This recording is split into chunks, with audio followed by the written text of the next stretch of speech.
SIR এর প্রতিবাদ, নভেম্বরে মিছিল, ফেব্রুয়ারিতে সওয়াল সুপ্রিম কোর্টে, আর মার্চে ধর্নায় মুখ্যমন্ত্রী মমতা বন্দ্যোপাধ্যায়।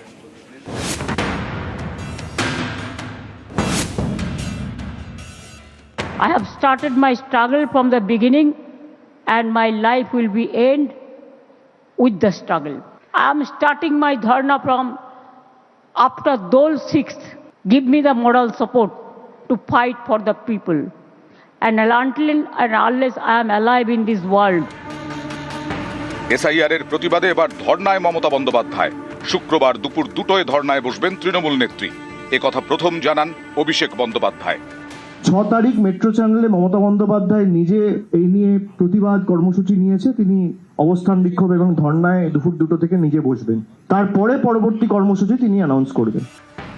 এসআইআর করার নামে ভোটারদের নাম বাদ দেওয়ার চক্রান্ত, এই অভিযোগে শুরু থেকেই সরব মমতা বন্দ্যোপাধ্যায়। जैसे बिहार में 40 लाखों का ज्यादा आदमी को नाम निकाल दिया और बंगाल में भी करने वाला है, अगर करेगा तो घेराव कर्मसूची करेंगे। গত অক্টোবরে পশ্চিমবঙ্গে শুরু হয় এসআইআর। লক্ষ লক্ষ ভোটারকে শুনানিতে ডাকা হয়। বাড়তে থাকে হয়রানি। এসআইআর আতঙ্কে অনেকের মৃত্যু এবং আত্মহত্যার অভিযোগ ওঠে। পথে নামেন মমতা বন্দ্যোপাধ্যায়। রেড রোডে বি আর আম্বেদকরের মূর্তির সামনে থেকে মিছিল শুরু করেন, শেষ করেন জোড়াসাঁকো ঠাকুরবাড়ির কাছে। মিছিলে তৃণমূল নেত্রীর হাতে ছিল ভারতের সংবিধান। আমাদের নতুন করে প্রমাণ দিতে হবে যে we are Indian citizen or not. এতদিন পর প্রমাণ দিতে হবে। আপনার বাবা মার সার্টিফিকেট নিয়ে আসতে হবে। अगर एक भी आदमी का लोग नाम बात गया तो बीजेपी का गवर्नमेंट तोड़ के छोड़ेंगे। শুধু হুঙ্কার নয়, ফেব্রুয়ারির শুরুতেই দিল্লিতে রণংদেহী মেজাজে দেখা যায় তৃণমূল নেত্রীকে। এসআইআর এর জন্য হয়রানির শিকার হয়েছেন এমন বেশ কিছু পরিবারের সদস্যকে নিয়ে পৌঁছে যান রাজধানীতে। মুখ্য নির্বাচন কমিশনার জ্ঞানেশ কুমারের সঙ্গে সাক্ষাৎ করেন। দিল্লিতে নির্বাচন কমিশনের অফিসের সামনে দাঁড়িয়ে সুর চড়ান। हमारा भी जनता हमारे साथ में है, हम मैदान में लड़के लेंगे। बंगाल को टारगेट करने के लिए तो बीजेपी उसका पक्ष में है। जो मर्जी बीजेपी करेगा उसको वो करेगा। तो हमारा भी जनता हमारे साथ में है। এখানেই শেষ নয়, প্রথম মুখ্যমন্ত্রী হিসেবে দেশের শীর্ষ আদালতে সওয়ালও করেন মমতা বন্দ্যোপাধ্যায়, যা এক বেনজির ঘটনা।